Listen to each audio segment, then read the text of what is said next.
Assalamualaikum warahmatullahi wabarakatuh. Halo teman-teman semuanya, apa kabar? Semoga teman-teman dalam keadaan sehat selalu ya, amin. Oh ya teman-teman, perkenalkan nama saya Yulianti Fadila.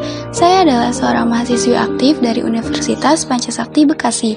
Dan saya pun berasal dari prodi akuntansi. Dan kali ini saya akan menjelaskan tentang emotional intelligence.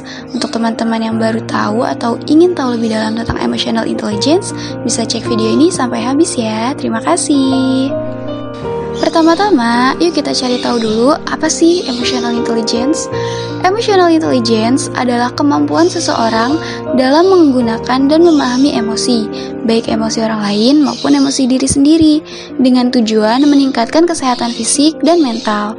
Kecerdasan emosional pun merupakan kemampuan seseorang untuk menerima, menilai, mengelola, serta mengontrol emosi dirinya dan orang lain di sekitarnya.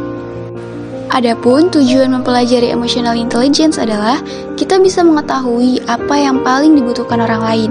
Selain itu, dengan memahami emotional intelligence, kita bisa memiliki keseimbangan dalam diri untuk menjaga diri tetap stabil, membuat keputusan yang baik, berkomunikasi dengan efektif, dan memiliki kepemimpinan yang efektif meskipun di bawah rasa stres.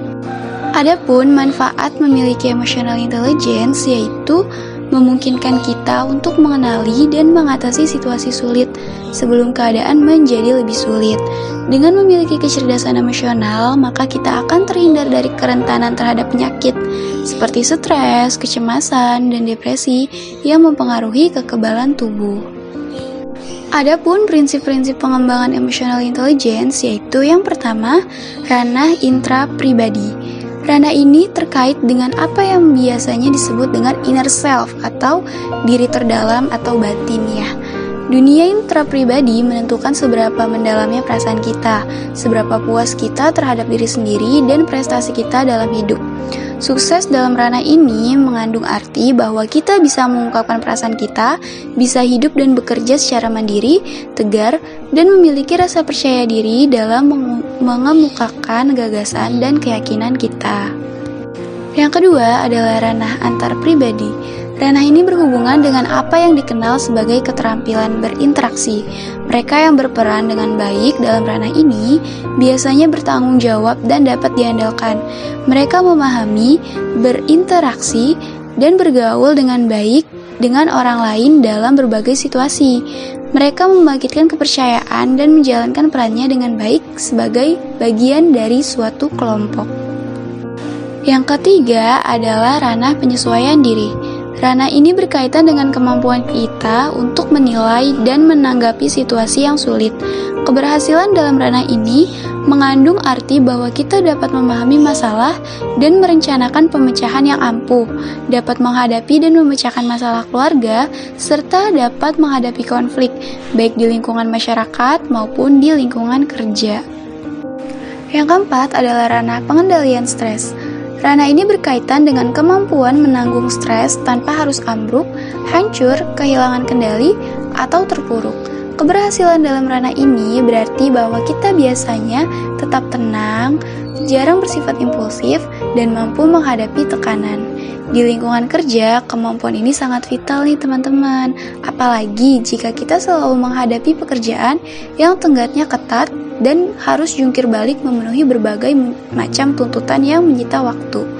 Di rumah, kemampuan ini juga memungkinkan kita tetap dapat menjalankan tugas rumah tangga yang padat sekaligus menjaga kesehatan.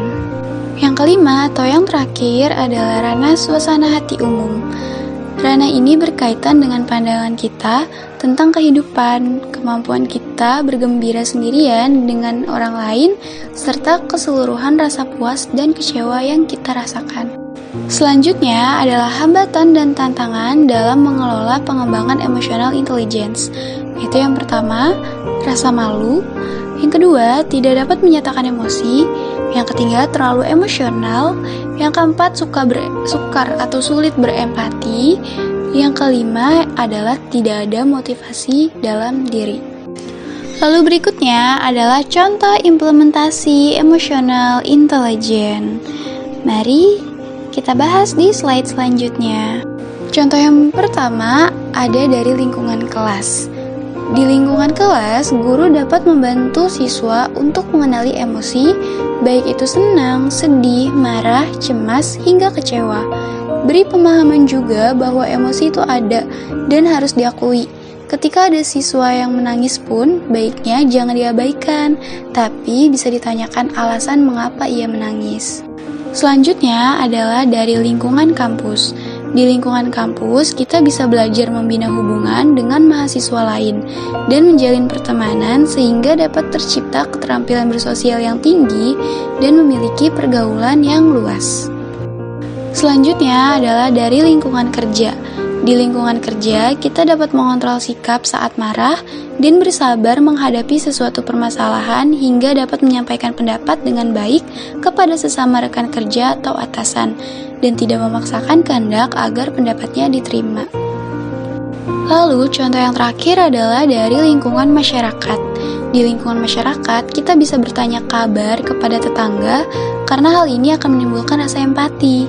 Tidak membicarakan hal-hal negatif ketika sedang bercengkrama dengan tetangga, karena dengan memilih berpikir positif, maka akan membuat diri kita lebih rasional dalam menghadapi suatu permasalahan.